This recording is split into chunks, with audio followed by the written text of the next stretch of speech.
Oi, bom dia para você. O Record News Rural está no ar. Seja bem-vindo, bem-vinda. O café em grão e o café solúvel enfrentam situações diferentes com relação ao mercado norte-americano. As negociações do grão voltaram à normalidade com a retirada das tarifas impostas pelos Estados Unidos. Enquanto isso, o produto industrializado ainda sofre com a taxação. Na fazenda de 300 hectares, uma das principais da região da Alta Mogiana, a produção de café é um negócio familiar que já tem 40 anos. Hoje, são mais de 1 milhão de pés que produzem, em média, 40 sacas de 60 quilos por hectare. Muito desse grão vai para os Estados Unidos, que voltou atrás e retirou no final do mês passado as tarifas impostas ao produto brasileiro. Decisão que trouxe alívio ao produtor. A retirada das tarifas trouxe um alívio nesse sentido de que agora a gente tem condições, digamos, normais do que a gente já tinha antes, no sentido de que os Estados Unidos volte a ser o maior player aí dentro do mercado brasileiro. Segundo o produtor, com a retirada das tarifas, o preço do café tem sofrido pequenas variações. As tarifas em si não trouxeram um valor maior para o nosso café. Elas só vão, de fato, facilitar o envio desse café para o nosso maior comprador, que são os Estados Unidos. Por outro lado, quem não tem muito o que comemorar é a indústria do café solúvel. Por ser um produto industrializado, as exportações seguem parâmetros diferentes. Por isso, a taxa de 50% continua, o que tem feito as exportações para os Estados Unidos caírem mês a mês. A partir de agosto, nós começamos a ter reduções de praticamente 50%. De agosto a outubro, na média, foram 52% de quebra de volume para os Estados Unidos. E esse mês, estamos acabando de fechar os números, está em torno de 67%. A diminuição do período de agosto a novembro em relação ao ano passado. A indústria brasileira do café solúvel exporta para mais de 100 países. Os Estados Unidos consomem o nosso café industrializado desde a década de 1960. Antes do tarifaço, era o principal destino do produto nacional. Em outubro, esse posto foi ocupado pela Rússia. Na média, nos últimos 15 anos, nós já exportamos para 140 países, né? Porque tem alguns países que eles são muito rotativos. Mas, enfim, toda tentativa de se colocar, de se comercializar café com outros mercados, isso é feito de forma automática. Então, falar que vai redirecionar o volume que está sendo colocado para os Estados Unidos, isso não é uma verdade, é muito difícil. O diretor executivo da Associação Brasileira da Indústria do Café Solúvel disse ainda que a entidade tem trabalhado para tentar reverter essa situação em 3 diferentes frentes. Uma frente junto ao governo brasileiro, mas nós atuamos em conjunto com as demais entidades que representam a cafeicultura, principalmente o Secafé, que é a instituição que representa os exportadores de café do Brasil, de grão verde.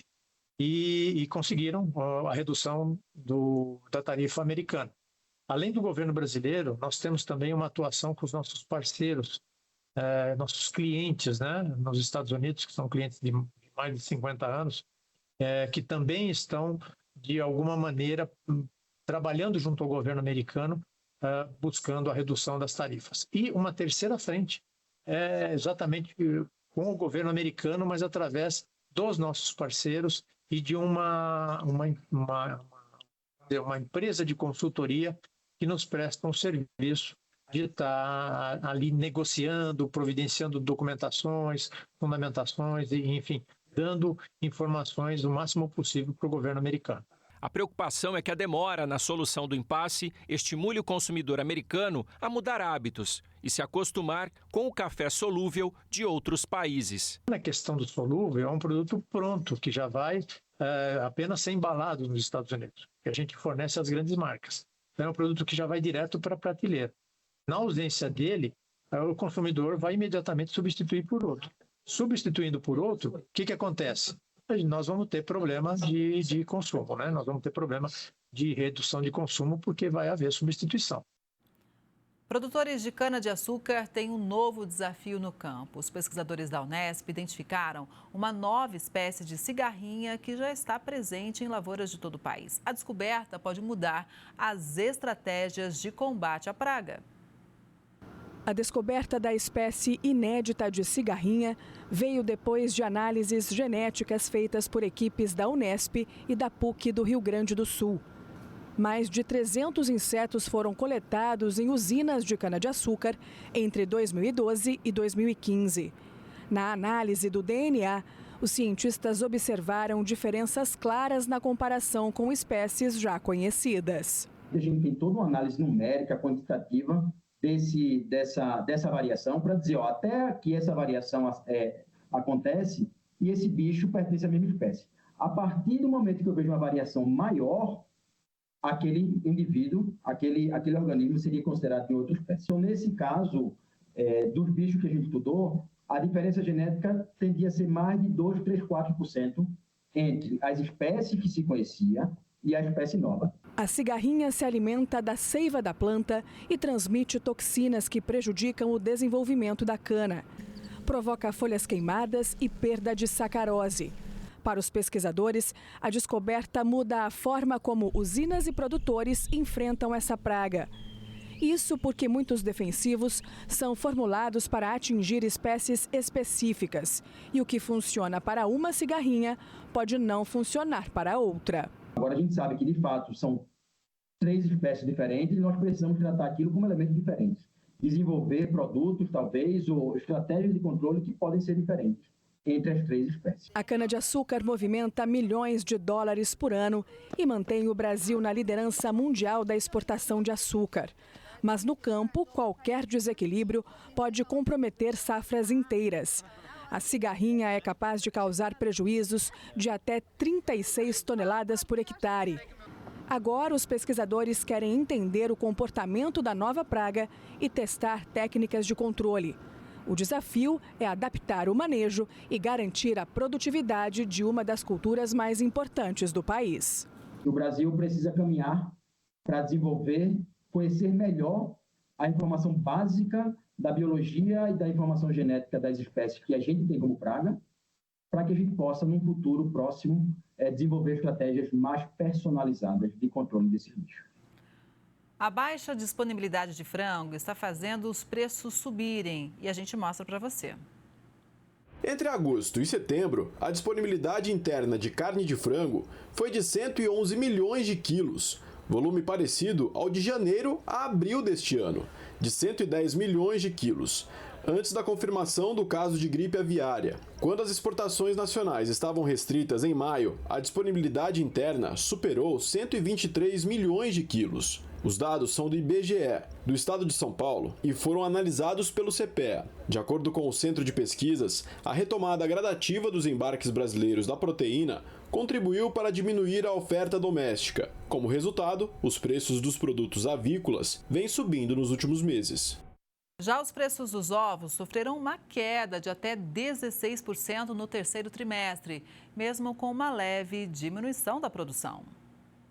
Em Bastos, no interior paulista, a média dos ovos brancos tipo extra entre julho e setembro foi de R$ 149,15 a caixa com 30 dúzias, uma redução de 14% em relação ao trimestre anterior.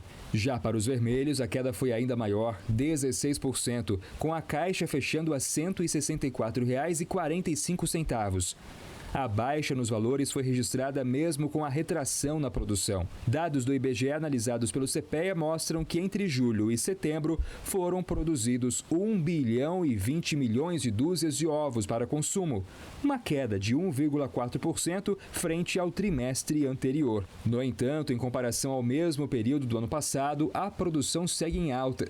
No período, este ano, foram produzidos 2,5% a mais de ovos.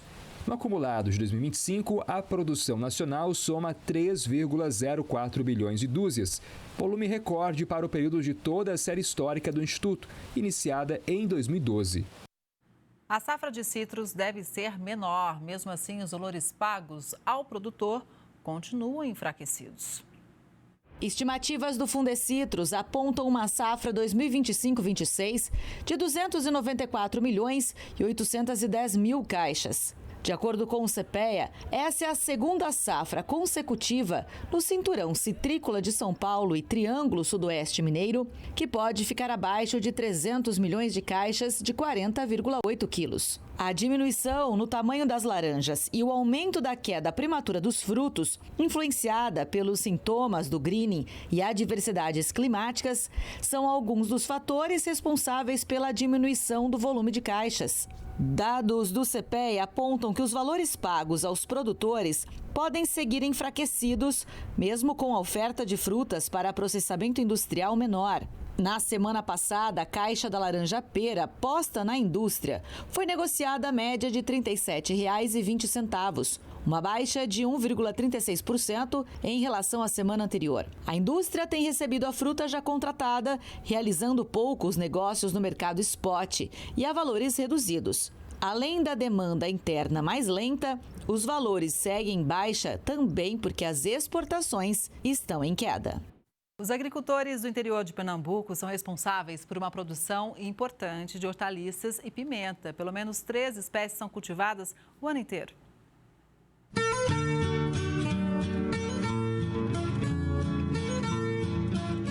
Bonitas, as pimentas proporcionam cheiro e sabor aos alimentos.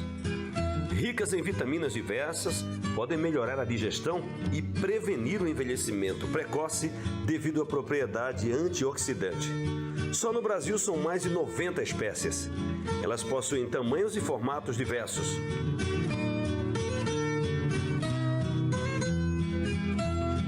A nossa equipe veio até a região das Serras, na zona rural de Vitória de Santo Antão, no interior de Pernambuco, em um assentamento do INCRA, onde cerca de 100 famílias vivem da produção de dezenas de variedades de hortaliças. O município está entre os maiores fornecedores do estado. Vai para a feira local nossa em Vitória, né? Para Caruaru, para Ceasa em Recife e as feiras que a gente temos dividido aí no nosso estado, que na maioria das vezes é a feira que o agricultor mesmo ele vai vender o seu produto. Pelo menos 3 espécies de pimentas são cultivadas aqui na zona rural de Vitória de Santo Antão. Uma delas é a pimenta biquinho, que não arde tanto, mas proporciona um sabor sem igual para os apreciadores dessa iguaria. A nossa região sempre cultivou a pimenta biquinho, a pimenta de cheiro, a malagueta. Sempre nessa região aqui é forte a produção dessa pimenta. Diz uma coisa, e esse cultivo, ele tem um período do ano, não? Aqui a gente utiliza todo o tempo, todo o ciclo dos 12 meses a gente cultiva a pimenta de cheiro, tanto a biquinho como a malagueta. Nessa plantação, alguns pés da espécie biquinho foram atacados por algum parasita. No caso, um agricultor que está nos assistindo agora, o que é que ele deveria fazer uma vez que ele detectou esse problema no pé de pimenta? No caso das viroses, você precisa combater o inseto transmissor, no caso o pulgão, que pode transmitir a virose que está acometendo aqui. No caso da fusariose, é melhor que faça uma rotação de cultura, ou seja, no local onde foi plantado a pimenta aqui, evitar uma planta da mesma família, que nesse caso aqui é a solanácea, que pode ser também o tomate, a berinjela ou o pimentão. Então você muda essa família, colocando uma outra cultivar que não tem tanta ocorrência de fusariose. As outras espécies, como dedo de moça, malagueta e pimenta de cheiro, seguem crescendo de forma saudável. A gente já tem um comprometimento com as empresas, com o supermercado da região metropolitana do Grande Recife, também como Caruaru. Então toda a nossa produção já está destinada para os grandes supermercados aí. A pimenta é uma cultura que brota durante o ano inteiro. O ciclo de produção varia a depender do clima e da espécie. Algumas exigem 60 dias, outras 90 e outras até 120 dias. Dessa propriedade, o produtor espera colher pelo menos 50 sacos. A pimenta é apenas mais uma das dezenas de hortaliças cultivadas nesta propriedade.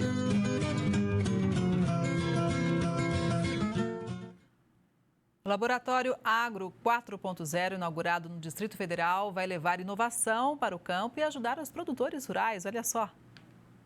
o marco para a inovação agropecuária do Distrito Federal. Este espaço é o primeiro 100% dedicado a pesquisas e elaboração de soluções avançadas para o agronegócio. O Laboratório Agro.0, uma parceria entre a Agência Brasileira de Desenvolvimento Industrial e o Instituto Federal de Brasília, que promete facilitar a rotina da agricultura em Brasília. A unidade, localizada no IFB de Planaltina, faz parte do AgriCerrados, o movimento que promove a integração entre estudantes, docentes e técnicos. Ao todo, foram investidos R$3,5 milhões para a construção e aquisição de equipamentos. A gerente de difusão de tecnologias da ABDI, Isabela Gaia, explica as atrações do espaço. Os estudantes do setor produtivo da região vão poder ter acesso a máquinas, por exemplo, que fazem plantio inteligente, adubação inteligente, entre outras tecnologias. Essas máquinas já foram entregues, já estão sendo em uso, entre outros laboratórios de análise de plantas e doenças que vão ajudar a região a crescer dentro do Agro 4.0. Um rodeio onde o touro pula sozinho, no lugar do peão, um robô. A competição no interior de São Paulo reúne jovens touros e os objetivos são revelar e valorizar os animais com alto potencial de pulo. O campeonato Jovens Touros reuniu criadores em Floreal, no Noroeste Paulista.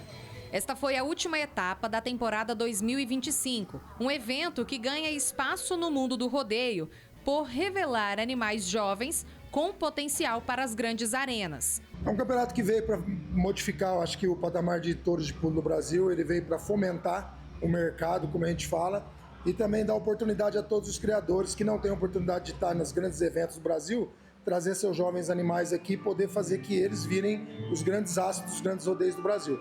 Então é voltado exclusivamente para a genética de pulo e também a oportunidade para todos os criadores do país. Na categoria Futurity, competem touros de 1 a 3 anos, a base do touro de pulo. Entre eles, o touro 143, um dos destaques da etapa e de propriedade de 3 criadores. As montarias são feitas com um robô por 4 segundos para avaliar o potencial de cada animal. Esse campeonato, ele ajuda a mudar o patamar da genética de pulo, entendeu? Está crescendo cada vez mais e é a maior rede de negócio está aqui, porque o que ganha aqui sai nível Brasil e o povo quer comprar. Aqui os touros ainda jovens dão os primeiros passos no rodeio. É o momento de testar força, genética e potencial, que são a base dos futuros campeões. O campeonato também é uma vitrine de genética, onde criadores apresentam animais jovens com potencial para as grandes arenas. Entre eles, o criador João Lucas, que trabalha há anos com melhoramento genético e trouxe 2 touros para a categoria Futurity. Ele explica que treina os animais desde cedo com foco nas competições e no comércio, aproveitando o campeonato como espaço para valorizar e negociar novos touros de pulo. Visibilidade é aqui dentro, né? A gente ter um bom animal em casa é uma coisa, ele ser um bom animal numa competição aqui dentro, que é a competição acirrada, onde está todos os melhores animais do Brasil, onde vai se destacar, né? O nome já diz, é uma prova, né? Então prova qual que é o melhor. As montarias são avaliadas por 5 juízes que analisam o tempo e os movimentos dos animais. Segundo a organização, o campeonato movimenta negócios e ajuda a preparar os touros para competições maiores, na região e no Brasil, servindo como base para a formação de animais de alto desempenho nas arenas. Aqui já saíram animais com menos de 3 anos a 1,75 milhão, que é o caso do acesso negado, também é o caso do I Am Gamster 2, foi comercializado a 1,45 milhão. Então as grandes estrelas do Brasil realmente estão aqui, passa por aqui. É hora de conferir como fica o tempo nesta segunda-feira em todo o Brasil. Veja na previsão.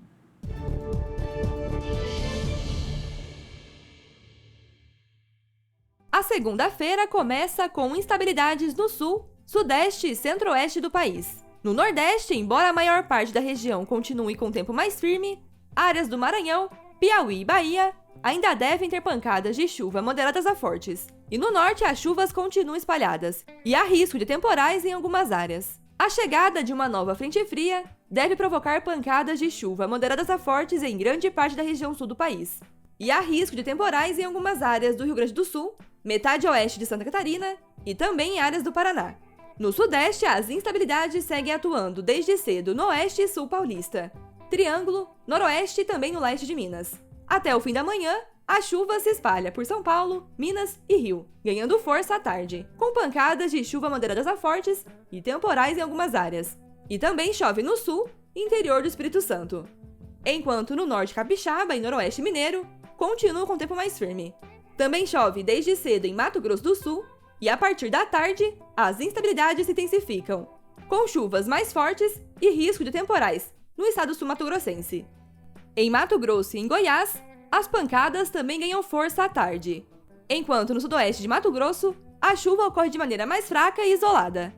No Nordeste, pancadas de chuva no Maranhão, oeste e interior do Piauí, além do oeste e sudoeste da Bahia, de maneira moderada a forte. E no Norte, as pancadas de chuva também seguem pela região, com chance de temporais em algumas áreas, enquanto o norte de Roraima segue com tempo mais firme. E em relação às temperaturas para esse início de semana, máximas de 29 graus em Porto Alegre, 26 em São Paulo e Belo Horizonte, 28 em Goiânia, 30 em Salvador e até 33 graus em Campo Grande. Pesquisadores identificaram uma substância inédita e promissora para o desenvolvimento de novos bioinsumos. A partir de um fungo, cientistas produziram elementos bioativos com potencial herbicida e antifúngico, com ação muito potente. O estudo reforça a biodiversidade brasileira como fonte de moléculas inovadoras para bioinsumos destinados ao uso na agricultura. E quem vai explicar tudo para a gente é a Débora Barreto, que é pesquisadora da Universidade Federal de Minas Gerais, a nossa UFMG. Bom dia, Débora. Seja muito bem-vinda ao Record News Rural. Bom dia, muito obrigada. A gente agradece muito a sua presença e vamos começar entendendo como é que essa pesquisa surgiu, inclusive com a integração de vários cientistas, né? Sim, essa pesquisa, na verdade, ela começou lá em 2016, lá na UFMG, era um mestrado da Raíssa, uma aluna do laboratório. Ela que coletou a planta, isolou o fungo da planta e viu que ele tinha uma atividade fitotóxica com potencial herbicida. E aí, em 2020, eu ingressei no laboratório e aí o meu trabalho foi identificar qual era a substância que era responsável pela atividade herbicida que a gente fala. Então, para isso, né, eu precisei de parcerias, né, com a Embrapa e o Departamento de Agricultura dos Estados Unidos, porque lá na UFMG somos microbiologistas, então a gente entrou bem na parte química, então a gente precisou de uma ajuda. E foi com essa parceria da Embrapa e o SDA que a gente conseguiu isolar e identificar as três substâncias responsáveis pela atividade herbicida e também antifúngica. Pois é, então vamos explicar para todo mundo, Débora, por favor, quais são as principais inovações dessa descoberta? Sim, atualmente, né, a agricultura ela sofre com uma falta de produtos que tenha muita atividade. Por exemplo, o glifosato, que é o herbicida mais utilizado no mundo, ele já tem plantas daninhas que como que se diz, resistente a ele. Então, atualmente, né, com essa busca de produtos naturais que sejam mais sustentáveis para a agricultura, que não causam tanto impacto no meio ambiente, a gente né, o fungo, ele é uma opção, é uma ótima opção, ele é uma biofísica de metabólitos que a gente consegue isolar, né, e a gente faz uma triagem e aí a gente consegue isolar a substância responsável pela atividade. Só que vale ressaltar, né, que essa pesquisa é um trabalho inicial, a gente identificou, né, e tudo mais, mas para escalonar, para ir para o agro, né, como um produto mesmo, falta um chãozinho aí a ser caminhado. Por isso que a gente divulga, porque é muito importante, assim como você precisou de algumas parcerias, de repente alguma iniciativa privada está vendo e é preciso ter esse apoio, é preciso que todo mundo se una, obviamente, para um agronegócio cada vez mais sustentável. Sustentabilidade é a chave, que nós, inclusive, somos já exemplos para o mundo em várias iniciativas, mas é importante a gente divulgar para que todo mundo fique sabendo que já existe essa substância, então, que inclusive já mostrou resultados muito eficientes quando o assunto é pesquisa pesticida, inclusive em relação aos que já existem atualmente? Isso, exatamente. No modelo, né, de triagem do laboratório, a gente testa a substância e a gente compara com o glifosato, né, que é o nosso controle. E aí a gente conseguiu ter uma atividade, né, uma eficácia melhor e menor concentração do que o glifosato. Então, isso foi bastante promissor. Pois é. Então, a gente é mais uma prova, né, Débora? Como esses micro-organismos podem ser um grande aliado do agronegócio como um todo, inclusive do solo, com mais efetividade, com mais produtividade, quem sabe, né? E também com esse selo de sustentabilidade, porque, afinal de contas, cada vez mais o mundo exige esse padrão de qualidade, respeitando o meio ambiente, inclusive para questões comerciais, para aumentar a exportação, né? Exatamente. Né, a busca por produtos que sejam, né, mais sustentáveis e que não impactam tanto o meio ambiente e por, né, a saúde humana também é bastante importante. Se a gente está buscando por novos, né, vamos buscar, né, os que sejam melhores, mais sustentáveis. Pois é, de que forma, na avaliação dos pesquisadores, né, esse resultado reforça esse potencial do Brasil nesse sentido, ou seja, de descobrir ferramentas, substâncias que sejam realmente mais sustentáveis para o agronegócio. Afinal de contas, nós temos a maior biodiversidade do planeta. Exatamente. E como eu falei, os fungos, eles são biofábricas, né? Então, às vezes, ele pode estar produzindo uma substância, como eu posso dizer, que nunca foi, nesse caso, por exemplo, desse estudo, o composto 2, que foi o mais ativo, ele nunca foi descrito, foi o primeiro relato dele, né, apresentando atividade herbicida e antifúngica. Então, é bem bacana, né, da gente conseguir mostrar nesse estudo. Débora, você comentou que, obviamente, para ir para grande escala, é preciso ainda um passo a mais. Mas, no caso, esse fungo, ele já é encontrado com facilidade? Sim, o fusário, né, o fungo ele chama fusário, o gênero fusário, ele é bem estudado, mas pela primeira vez a gente conseguiu isolar essa substância que nunca foi descrita com essa atividade. Então, isso é bastante promissor. Mas, assim, para, né, virar um produto, escalonar para o agro, a gente fala que precisam fazer mais testes, por exemplo, avaliar a atividade citotóxica, ver se ele é tóxico, para animais, para humanos. Então, tem alguns testes complementares que falta fazer, né, para garantir essa segurança. Eficaz a gente já sabe que ele é, agora vamos ver se é seguro. Mas, com certeza, por ser derivado de um produto natural, né? Débora, para o produtor rural que acompanha aqui o nosso programa Entender, a pesquisa destaca o potencial do composto 2. Só para deixar claro, o que é isso? Esse composto 2, né, ele foi isolado. Ele não é um composto inédito, ele já foi descrito na literatura. Ele possui a atividade inédita, ele nunca teve atividade fitotóxica e antifúngica descrita antes. E isso é muito bom porque a gente consegue explorar mais a fundo, né, esse fungo, esse metabólito, e às vezes ele pode possuir mecanismos de ação que são inéditos. Todo herbicida, todo antifúngico, todo pesticida no geral, eles possuem um alvo, né? A gente fala o mecanismo de ação. Então, pode ser, quem sabe, né, como ele nunca foi estudado, a gente consiga, né, ver se possui um mecanismo de ação novo.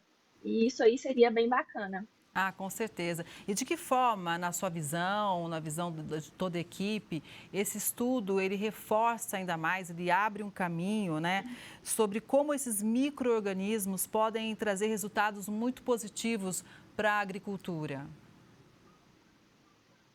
Sim, a microbiologia, né, é um mundo imenso. A gente sempre fala, né, os fungos são bastante promissores. E a gente sempre ressalta, esse fungo, inclusive, desse trabalho, é um fungo endofítico isolado de uma planta medicinal.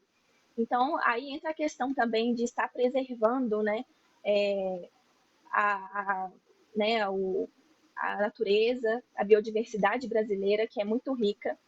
Então, né? Esse estudo ressalta isso. Débora, e quem quiser saber mais informações sobre a pesquisa, né, conferir o estudo em detalhes, o que deve fazer? Esse trabalho ele foi publicado no site da Embrapa, e lá no site, né, tá bem descrito como que foi o artigo, e para quem quiser ver o artigo na íntegra, lá tem um link que direciona para o artigo publicado.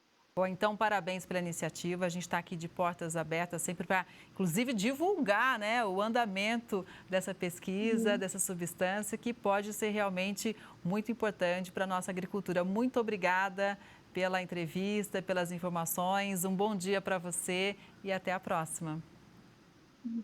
Eu que agradeço. Muito obrigada. Bom dia. Obrigada. E essa edição do Record News Rural vai ficando por aqui. Obrigada pela sua audiência. A gente se vê no próximo programa. Até lá!